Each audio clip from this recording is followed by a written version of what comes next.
Assalamualaikum warahmatullahi wabarakatuh. Kami perwakilan dari kelompok 3 akan menjelaskan mengenai analisis kredit. Analisis kredit ini akan dijelaskan oleh anggota kelompok kami yang terdiri atas Hendy Setiawan, Indah Dini Khumairah, Kofiatul Khairiyah, dan Rafita Wulandari. Likuiditas dan modal kerja. Likuiditas adalah kemampuan untuk mengubah aset menjadi kas atau mendapatkan kas untuk memenuhi kewajiban jangka pendeknya. Lalu jangka pendek ini dipandang sebagai jangka waktu sampai dengan 1 tahun atau diidentifikasi dengan siklus operasi normal perusahaan. Lalu analisis likuiditas ditujukan pada aktivitas operasi perusahaan, kemampuan untuk menghasilkan laba dari penjualan produk dan jasa, serta kebutuhan dan ukuran modal kerja. Lalu bagi pemegang saham perusahaan, kurangnya likuiditas ini menandakan hilangnya kendali pemilik maupun kerugian yang terjadi pada investasi modal. Lalu untuk kreditor perusahaan, kurangnya likuiditas dapat menyebabkan penundaan pembayaran dan pokok pinjaman atau bahkan tidak dapat ditagih sama sekali. Lalu untuk modal kerja atau working capital didefinisikan sebagai kelebihan aset lancar atau liabilitas jangka pendek. Hal ini penting sebagai ukuran aset likuid yang menyediakan bantal pengaman kepada kreditor. Hal ini juga penting dapat mengukur cadangan cair tersedia untuk memenuhi kontingensi dan ketidakpastian seputar keseimbangan perusahaan dan arus kas masuk dan arus kas keluar. Selanjutnya yaitu aset lancar dan liabilitas jangka pendek. Aset lancar adalah kas dan aset lainnya yang diharapkan dapat yang pertama diwujudkan dalam bentuk kas atau yang kedua dijual atau dikonsumsi dalam 1 tahun, yang artinya siklus operasi normal perusahaan jika lebih besar dari 1 tahun. Lalu akun-akun laporan posisi keuangan yang biasanya dimasukkan sebagai aset lancar yaitu kas.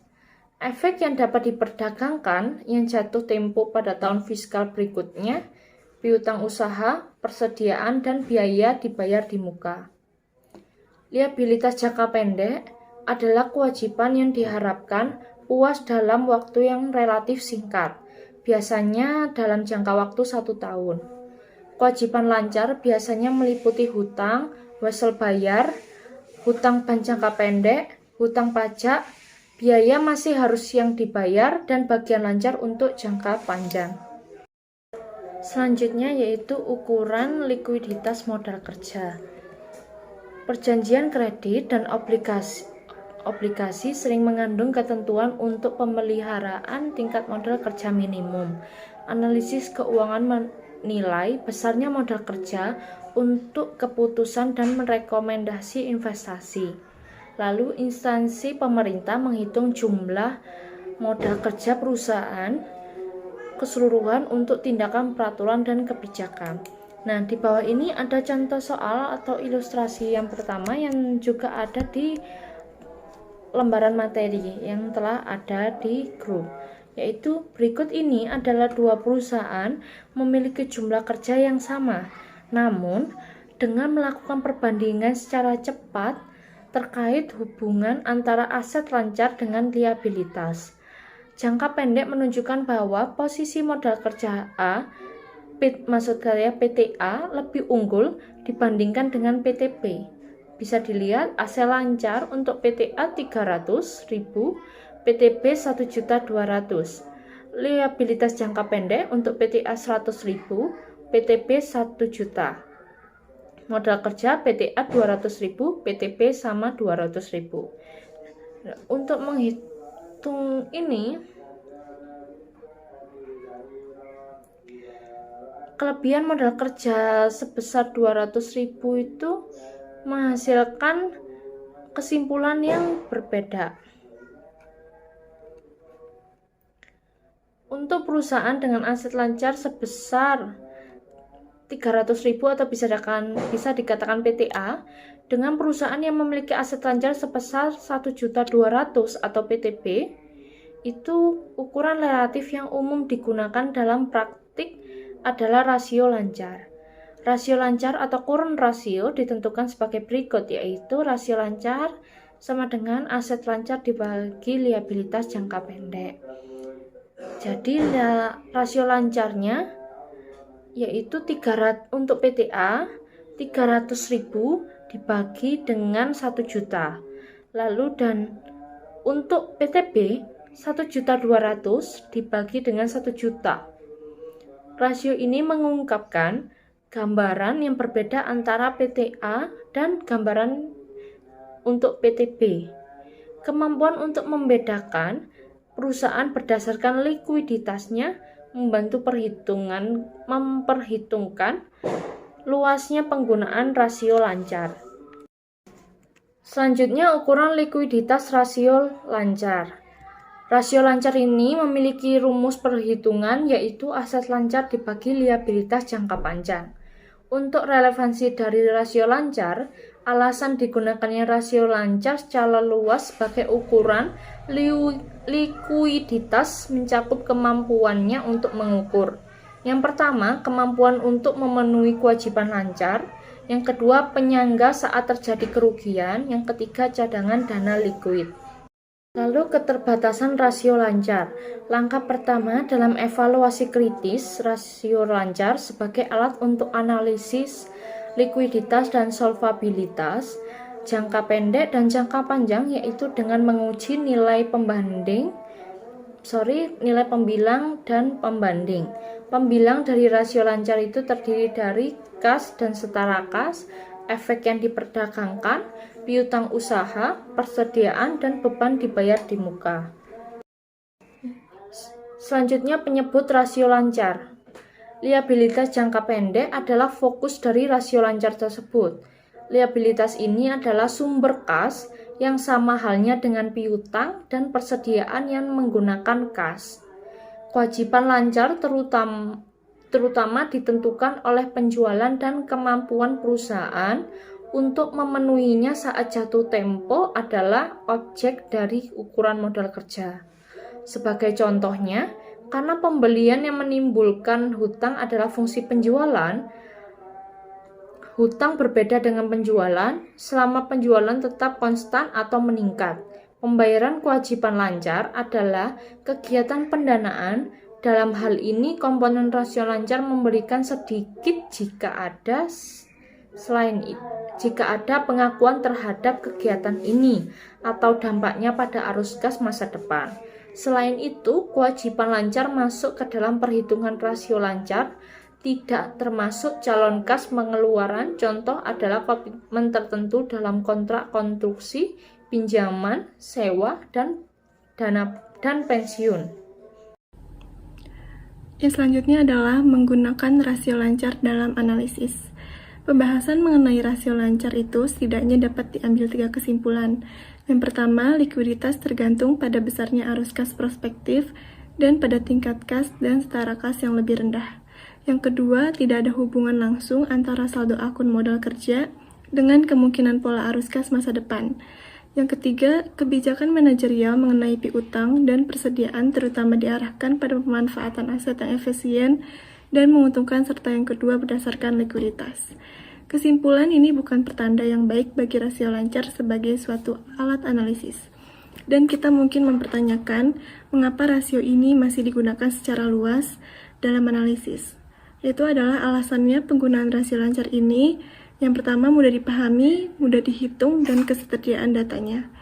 Nah, penggunaan rasio ini juga berasal dari kecenderungan kreditor atau terutama bankir memandang situasi kredit sebagai kondisi yang menjadi pilihan terakhir. Selanjutnya itu terdapat 2 hal lainnya yang terkait, yaitu yang pertama, analisis likuiditas. Selanjutnya yaitu analisis komparatif. Mengenai analisis tren pada rasio lancar seringkali dapat memberikan penerangan. Namun, perubahan rasio lancar dari waktu ke waktu harus diinterpretasikan dengan hati-hati. Perubahan rasio ini tidak selalu menunjukkan perubahan likuiditas atau kinerja operasi. Misalnya itu adalah selama masa resesi. Perusahaan kemungkinan tetap melanjutkan pembayaran liabilitas jangka pendek, sementara persediaan dan piutang menumpuk, sehingga menyebabkan peningkatan rasio lancar. Sebaliknya, pada periode yang menguntungkan, kenaikan utang pajak dapat menurunkan rasio lancar. Pengembangan perusahaan yang sering menyertai keberhasilan operasi dapat menyebabkan kebutuhan modal kerja yang lebih besar, yaitu adalah pemerasan kemakmuran. Dalam likuiditas ini menurunkan rasio lancar dan merupakan hasil pengembangan perusahaan yang tidak diiringi dengan peningkatan modal kerja. Di sini ada ilustrasi dari Technology Research Inc., yaitu yang pertama, tahun ke-1 aset lancarnya itu sebesar $300.000, di tahun kedua itu sebesar $600.000. Liabilitas jangka pendeknya tahun pertama itu $1.000 dan tahun kedua $400.000. Modal kerjanya $200.000 dan di tahun keduanya itu $200.000. Di rasio lancarnya itu pada tahun ketiga ke-1 itu 3:1 dan di tahun kedua itu 1,5:1. Yaitu adalah mengalami peningkatan aset lancar 2 kali lipat dan peningkatan 4 kali lipat pada liabilitas jangka pendek tanpa perubahan modal kerjanya.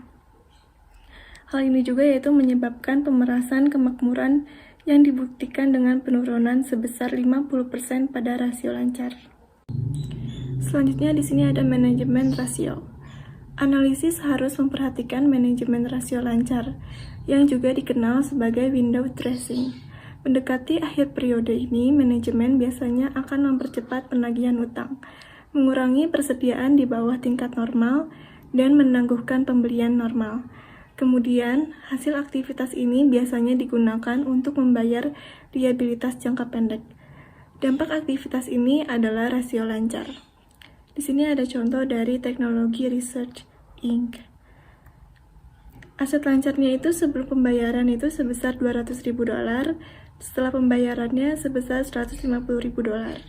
Liabilitas jangka pendeknya sebelum pembayaran sebesar $100.000 dan setelah pembayarannya itu sebesar $50.000. Di modal kerjanya sebelum pembayaran sebesar $1.000, $100.000 dan setelah pembayarannya itu sebesar $100.000. Rasio lancar pada sebelum pembayarannya itu sebesar 2:1 dan pada setelah pembayarannya itu 3:1, yaitu di mana Technology Research itu meningkatkan rasio lancarnya dengan melakukan pembayaran lebih awal sebesar $50.000 atas liabilitas jangka pendeknya. Nah, analisis juga seharusnya lebih dari sekedar ukuran tahunan dan penggunaan ukuran interim dari rasio lancar. Nah, analisis interim ini mempersulit manajemen untuk melakukan window dressing dan memungkinkan untuk mengukur dampak musiman terhadap rasio. Misalnya, rasio lancar yang kuat pada bulan Desember dapat menyesatkan jika perusahaan mengalami tekanan kredit pada musim puncaknya di bulan Juli. Selanjutnya di sini ada analisis rule of thumb.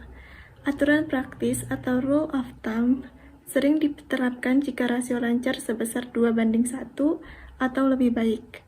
Maka perusahaan secara finansial dapat dikatakan sehat. Sedangkan jika rasio lebih rendah dibanding 2:1, maka mencerminkan peningkatan risiko likuiditas. Aturan 2:1 itu berarti bahwa terdapat $2 aset lancar yang tersedia untuk setiap $1 liabilitas jangka pendek. Atau jika dipandang dari sudut pandang lainnya itu, nilai aset lancar dapat berkurang sebesar 50% saat likuiditas dan masih dapat menutup liabilitas jangka pendek. Nah, di sini ada evaluasi rasio lancar, yaitu dengan menggunakan berbagai aturan tak tertulis lainnya, yaitu yang cenderung diragukan karena dua alasan. Yang pertama, kualitas aset lancar dan komposisi liabilitas jangka pendek lebih penting dalam mengevaluasi rasio lancar. Misalnya, dua perusahaan dengan rasio lancar yang sama persis dapat menunjukkan risiko yang berbeda secara substansial karena keragaman dalam kualitas komponen modal kerja. Yang kedua, kebutuhan modal kerja dapat bervariasi tergantung pada kondisi industri dan jangka waktu siklus perdagangan neto perusahaan. Selanjutnya di sini ada analisis siklus perdagangan neto. Nah, kebutuhan modal kerja perusahaan itu dipengaruhi oleh investasi, persediaan yang diinginkan, dan hubungan antara syarat kredit dari pemasok dengan kredit yang diberikan kepada pelanggannya. Pertimbangan ini menentukan siklus perdagangan neto atau net trade cycle perusahaan. Perhitungan siklus perdagangan neto perusahaan itu dijelaskan di bawah. Nah, perhatikan juga pada pembilang dan penyebut pada contoh di atas, yaitu disesuaikan pada basis yang konsisten. Khususnya piutang usaha dilaporkan dalam dolar, penjualan dibagi dengan penjualan per hari. Persediaan dilaporkan pada biaya perolehan dibagi dengan beban pokok penjualan per hari.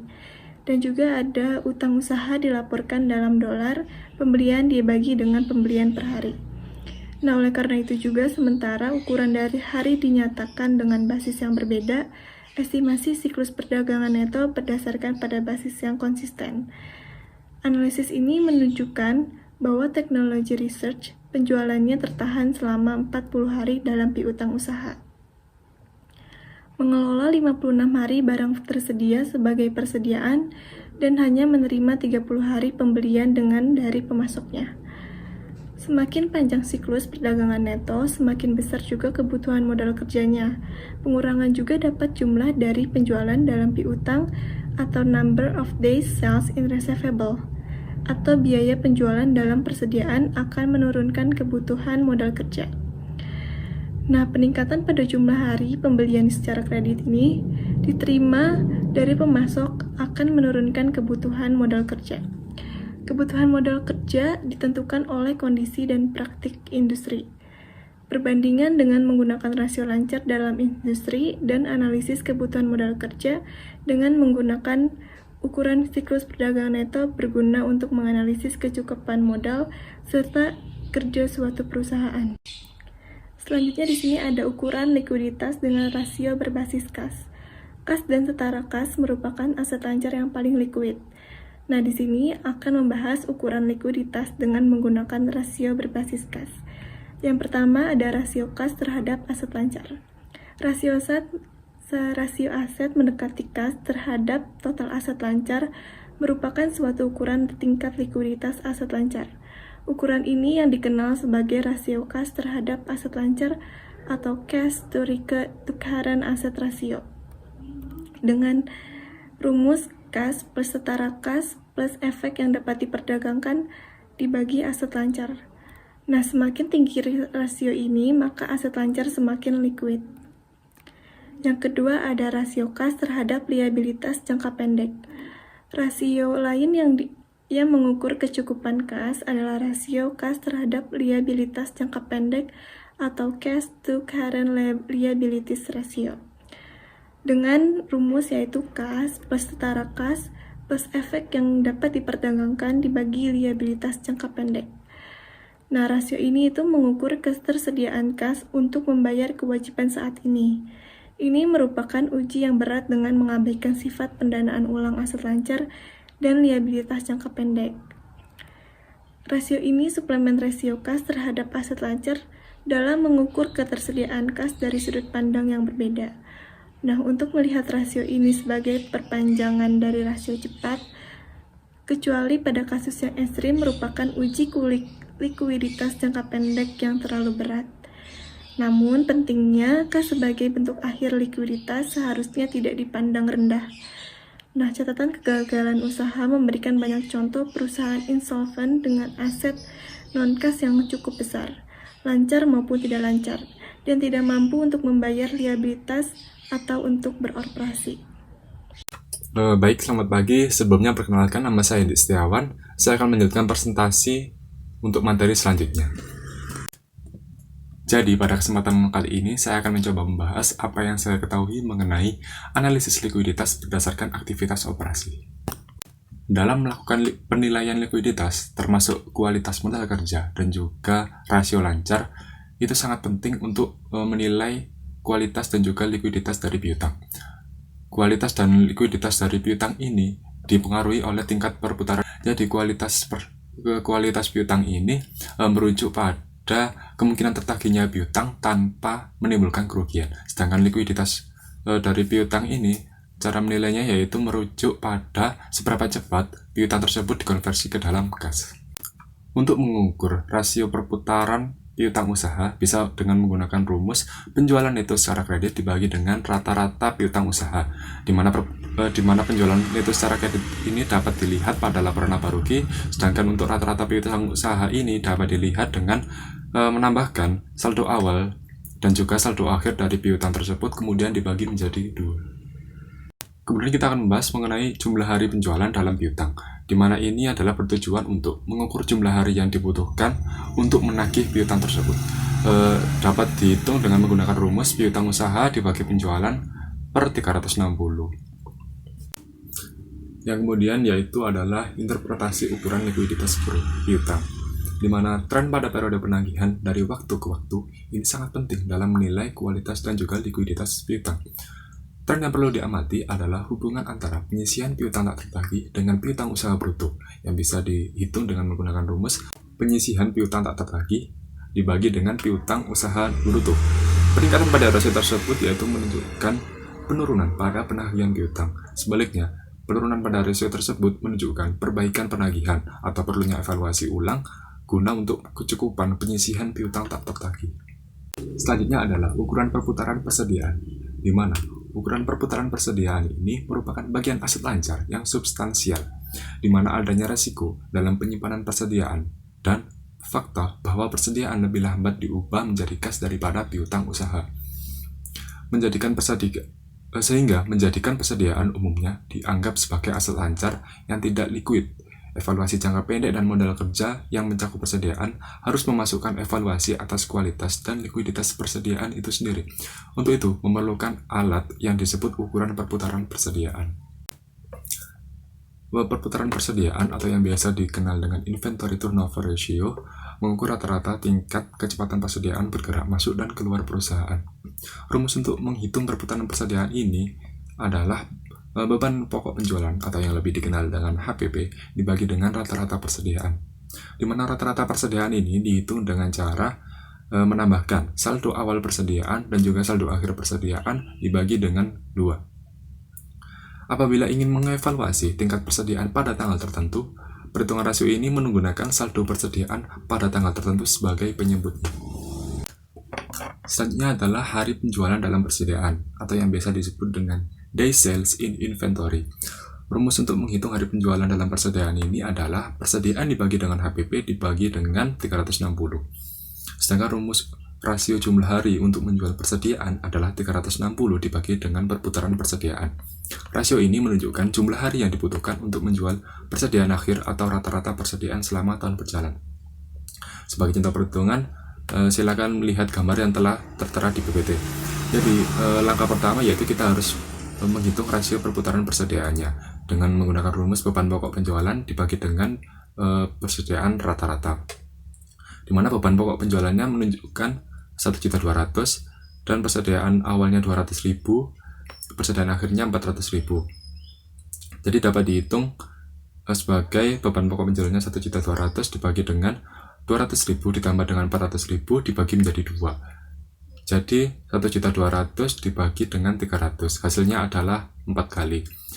Kemudian rasio jumlah hari untuk menjual persediaannya yaitu bisa dihitung dengan menggunakan rumus 360 dibagi dengan perputaran persediaan tadi. Jadi kan sudah ketemu hasil dari perputaran persediaannya adalah 4 kali. Jadi 360 dibagi dengan 4 kali, yaitu sama dengan 90 hari.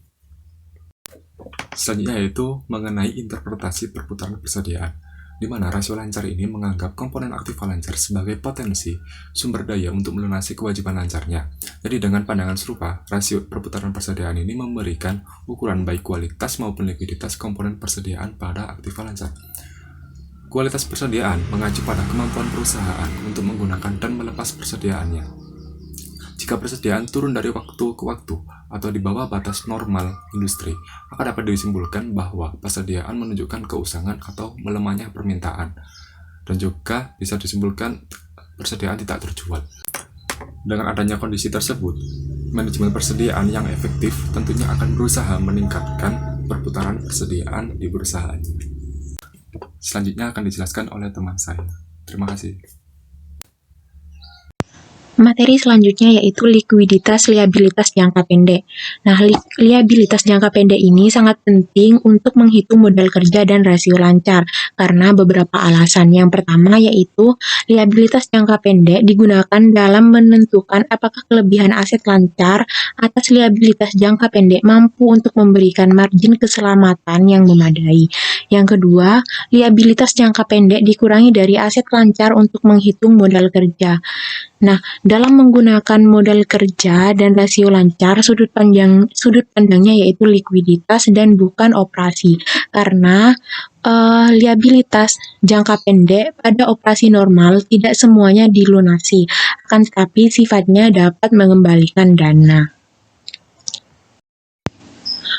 Ada beberapa hal yang perlu diperhatikan dalam menggunakan modal kerja dan rasio lancar. Salah satunya yaitu kualitas dari liabilitas jangka pendek. Nah, kualitas liabilitas jangka pendek ini sangat penting dalam analisis modal kerja dan rasio lancar, karena tidak semua liabilitas jangka pendek ini mempresentasikan tentang kebutuhan pembayaran yang mendesak. Kemudian, kualitas liabilitas jangka pendek ini harus dinilai berdasarkan tingkat urgensi dan dalam pembayaran. Analisis juga harus memperhatikan liabilitas yang tidak tercatat, tetapi memiliki klaim atas dana saat ini. Contohnya, seperti komitmen pembelian dan kewajiban pasca pensiun serta kontrak sewa tertentu.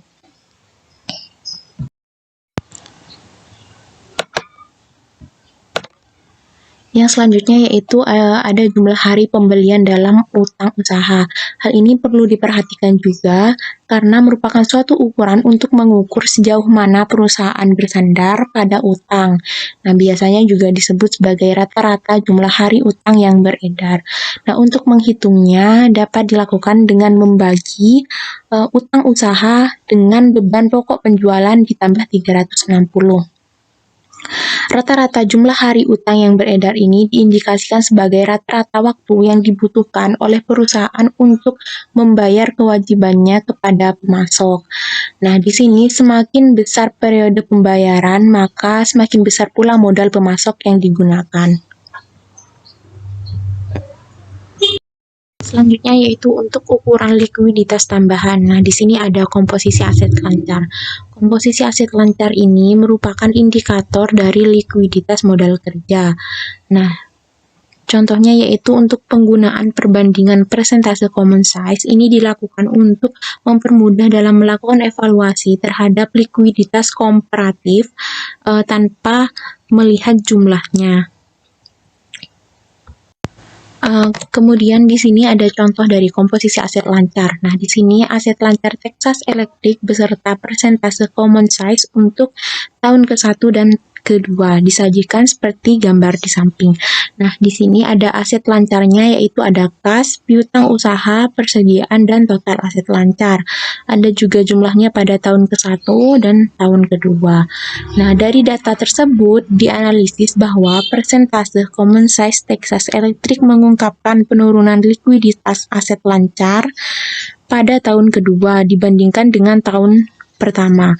Hal ini dibuktikan nominalnya pada tahun ke-1 dan tahun kedua. Nah, di tahun kedua pada bagian kas ini persentase common size-nya yaitu 20%, sedangkan pada tahun ke-1 yaitu 30%, sehingga terjadi penurunan sebesar 10%. Begitu juga pada akun piutang usaha juga mengalami penurunan, yaitu pada tahun kedua sebesar 30%, sedangkan pada tahun ke-1 yaitu sebesar 40%. Selanjutnya yaitu ada rasio cepat. Nah, rasio cepat ini merupakan pengujian likuiditas yang lebih ketat.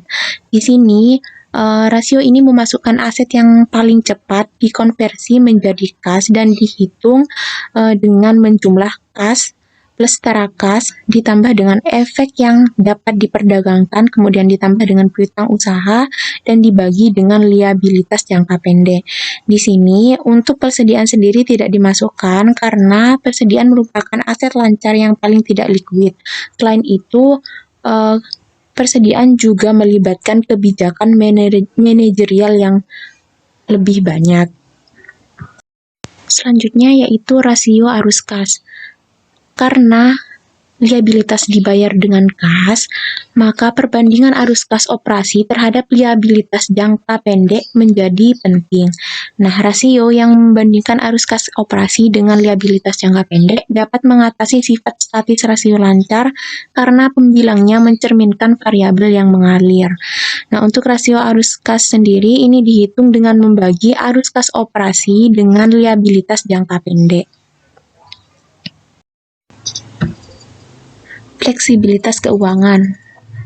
Fleksibilitas keuangan ini merupakan kemampuan suatu perusahaan untuk mengambil langkah-langkah untuk melawan gangguan tak terduga dalam arus dana. Kapasitas untuk perusahaan meminjam tergantung pada beberapa faktor seperti profitabilitas, stabilitas, ukuran, posisi industri, komposisi aset, dan struktur modal. Untuk faktor tambahan yang berpengaruh pada penilaian fleksibilitas keuangan perusahaan berupa yang pertama peringkat surat berharga komersial, obligasi, dan saham preferen. Yang kedua, pembatasan atas penjualan aset. Yang ketiga, sejauh mana beban bersifat diskresioner. Dan yang keempat, kemampuan untuk merespon perubahan kondisi dengan cepat. Selanjutnya yaitu ada analisis, diskusi dan analisis manajemen. Nah, Securities and Exchange Commission ini mensyaratkan bahwa perusahaan untuk memasukkan suatu diskusi dan analisis manajemen yang umum mengenai kondisi keuangan dan hasil operasi perusahaan dalam laporan tahunannya. Nah, biasanya bagian kondisi keuangan ini akan mensyaratkan untuk pembahasan mengenai likuiditas. Kemudian, jika kekurangan likuiditas yang material ini teridentifikasi, maka manajemen harus membahas tindakan yang telah atau akan dilakukan untuk memperbaiki kekurangan tersebut. Biasanya dilakukan dengan diskusi dan analisis manajemen untuk mempermudah analisis. Analisis bagaimana jika. Analisis ini merupakan teknik yang berguna untuk melihat dampak perubahan kondisi atau kebijakan terhadap sumber daya perusahaan. Nah, di sini sudah ada ilustrasi dari analisis bagaimana jika. Di sini Consolidated Technologies mengantisipasi pertumbuhan penjualan sebesar 10% pada tahun kedua. Semua pos pendapatan dan beban diperkirakan akan meningkat sebesar 10%, kecuali untuk penyusutan yang tetap sama. Kemudian untuk semua beban yang dibayarkan secara tunai saat terjadi, dan persediaan akhir pada tahun kedua diproyeksi sebesar $150.000. Pada akhir tahun kedua, Consolidated Technologies ini berharap akan memiliki hasil bayar sebesar $50.000 dan saldo nol dalam pajak yang masih harus dibayar. Perusahaan mengelola saldo kas minimum sebesar $50.000 sebagai kebijakan manajemen. Selanjutnya ada contoh kasus bagaimana jika. Nah, untuk kasus yang pertama yaitu Consolidated Technologies ini mempertimbangkan perubahan kebijakan kredit di mana saldo akhir piutang usaha mencerminkan 90 hari penjualan. Nah, di sini ditanyakan apakah dampak perubahan ini terhadap saldo kas perusahaan, kemudian apakah perubahan ini mempengaruhi kebutuhan perusahaan untuk meminjam. Nah, analisis mengenai situasi bagaimana jika ini dibahas sebagai berikut. Nah, di sini untuk perkiraan kas untuk tahun yang berakhir pada 31 Desember tahun kedua.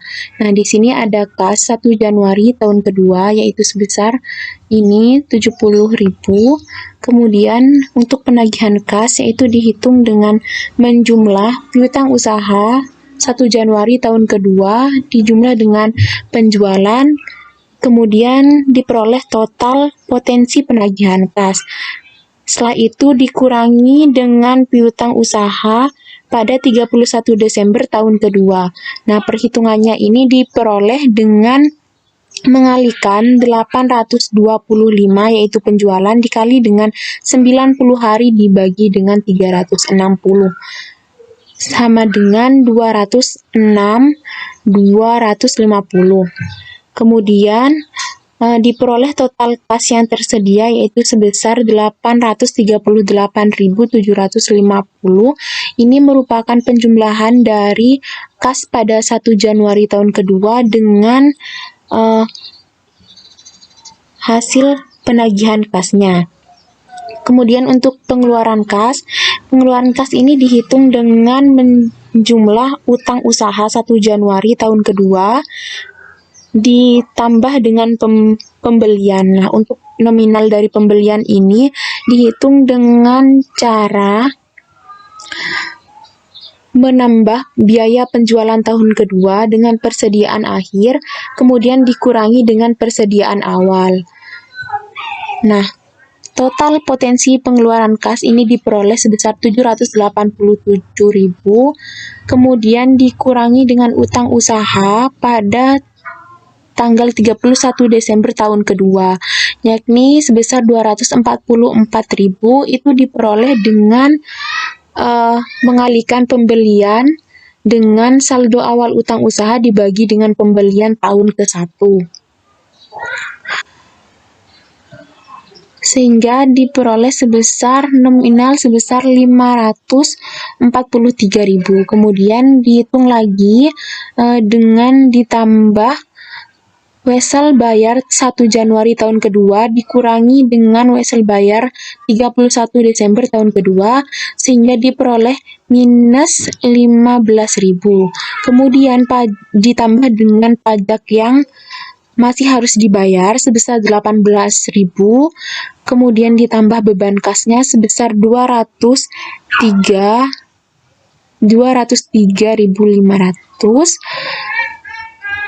Kemudian diperoleh hasil beban kas sebesar 749.500. Kemudian untuk mencari kas pada tanggal 31 Desember tahun kedua ini didapat dari mengurangi total kas yang tersedia dengan beban kasnya, sehingga diperoleh nominal sebesar 89.250, sedangkan saldo kas yang diinginkan yaitu 50.000, sehingga terdapat kelebihan kas yakni sebesar 39.250. Nah, dari hasil kasus yang pertama ini dapat disimpulkan bahwa perubahan kebijakan kredit ini akan menghasilkan kelebihan kas sehingga tidak dibutuhkan pinjaman. Selanjutnya untuk kasus bagaimana jika yang kedua, yaitu bagaimana jika Consolidated Technologies berusaha untuk mencapai rata-rata perputaran piutang usaha sebesar 4,0.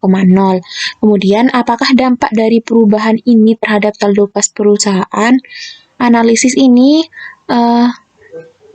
dibahas sebagai berikut. Yang pertama yaitu untuk kelebihan saldo kas, ini nominalnya sesuai dengan kasus yang pertama yang sudah dihitung di kasus pertama.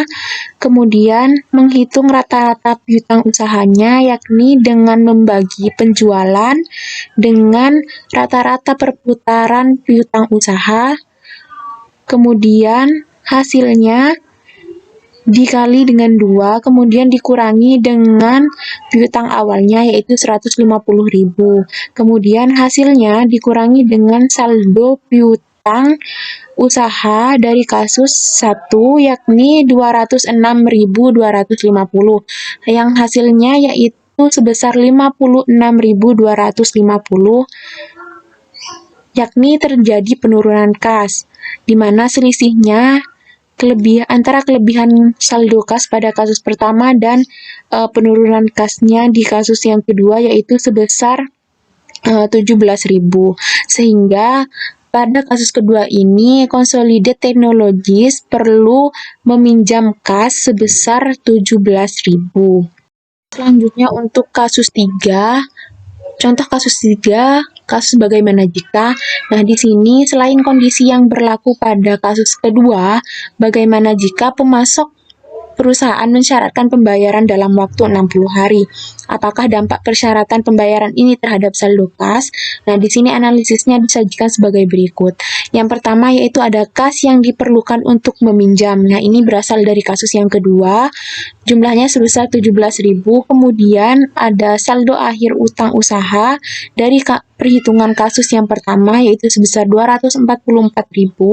Kemudian di sini menghitung saldo akhir utang usaha di bawah pembayaran 60 hari, yakni dengan mengalihkan pembelian dengan 60/360, di mana menghasilkan nominal sebesar 109.500, yakni mengurangi saldo akhir utang usaha dari perhitungan kasus 1 tadi.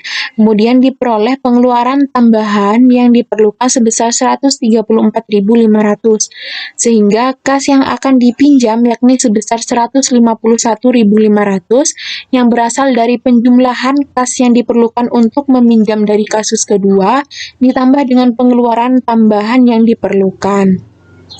Jadi di sini adanya jadwal pembayaran yang lebih ketat dari pemasok akan menyebabkan persyaratan pinjaman tambahan bagi Consolidated Technologies.